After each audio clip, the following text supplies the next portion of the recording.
తెలంగాణ రాష్ట్రంలో BRS BSP కలిసి పనిచేయాలని చెప్పి నిర్ణయించుకున్నాం. సిద్ధాంతపరంగా అనేక విషయాలలో సామీప్యత ఉంది.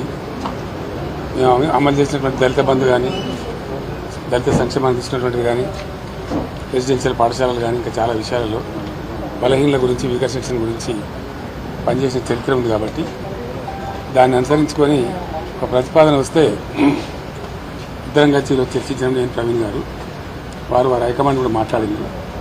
అక్కడి నుంచి వారి అనుమతి తీసుకొని మేము చర్చలు చేసిన తర్వాత కలిసి పనిచేయాలని చెప్పి స్థూలంగా ఒక నిర్ణయానికి వచ్చినాం. పని చేస్తాం కూడా. మిగతా విషయాలు మీకు కావాల్సిన లెక్కలన్నీ రేపు ఎల్లుండి చెప్తాం. అంటే సీట్ల మీద రేపు అనుకుంటాం కానీ ఈరోజు స్థూలంగా ఇది అయిపోయింది. బేసికల్ ఇన్ ప్రిన్సిపల్ ఇది అయింది. తప్పకుండా కొన్ని సీట్లు వాళ్ళు పోటీ చేయాల్సిందే, కొన్ని సీట్లు మేము పోటీ చేయాల్సిందే. ఒకసారి అలయన్స్ అనుకున్న తర్వాత గౌరవప్రదంగానే ఉంటుంది కదా. సో వీళ్ళు తెలియదు పెద్దపల్లి నుంచి చేత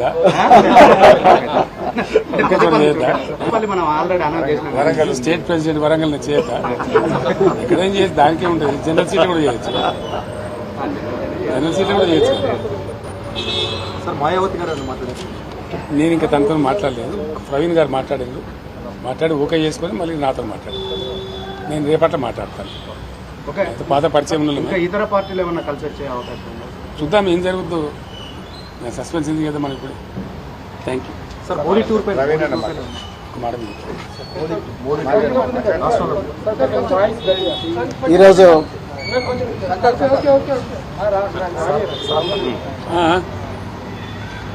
ఈరోజు తెలంగాణ మాజీ ముఖ్యమంత్రి శ్రీ పెద్దలు గౌరవనీయులు శ్రీ కేసీఆర్ గారిని కలిసినందుకు చాలా ఆనందంగా ఉంది.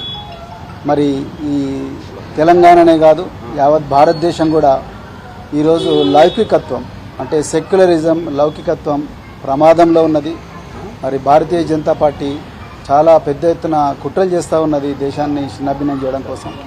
మరి పూర్తిగా రాజ్యాంగాన్ని రద్దు చేయాలనే కుట్ర చేస్తూ ఉన్నారు. సో ఆ పరిస్థితుల్లో మరి సెక్యులర్ పార్టీ అయినా, మరి సెక్యులర్ భావాలు కలిగి సెక్యులరిజాన్ని నిరంతరం కాపాడిన మరి భారతీయ రాష్ట్ర సమితి వారు మరి నేను బైంజీ మాయావతి గారి ఆశీస్సులతోని మరి వారిని కూడా కలవడం జరిగింది.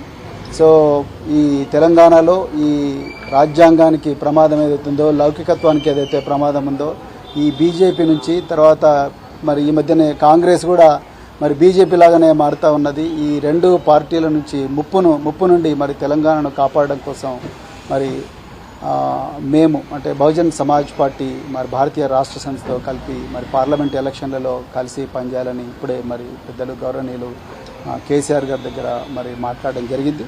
మరి తప్పకుండా మరి ఇంతకుముందు మీరు అన్నట్టుగా సీట్ల సర్దుబాటు విషయం ఏదైతే ఉందో, ఈ షీట్ షేరింగ్ విషయం అయితే మళ్ళీ మేము మా అధిష్టానానికి నివేదిస్తాం. అదేవిధంగా మరి మన మాజీ ముఖ్యమంత్రి గారు తప్పకుండా బైంజీ గారితో కూడా మాట్లాడతారు. సో దాని తర్వాత మరి ఇరు పార్టీలు ఒక నిర్ణయానికి వచ్చి తర్వాత తప్పకుండా తెలంగాణలో ఈ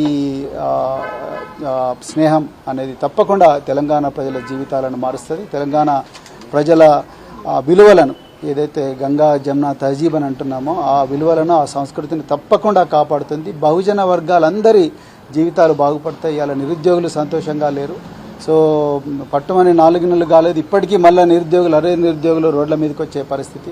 అదేవిధంగా పెద్ద ఎత్తున ఈ లౌకికత్వానికి తూట్లు పొడిచే సంస్కృతి అనేది మరి తెలంగాణలో వస్తూ ఉన్నది. అందుకొరకే ఈ స్నేహం అనేది, ఈ ఐకమత్యం అనేది రాబోయే రోజుల్లో తెలంగాణ సమాజాన్ని చాలా గొప్పగా మార్చబోతున్నది.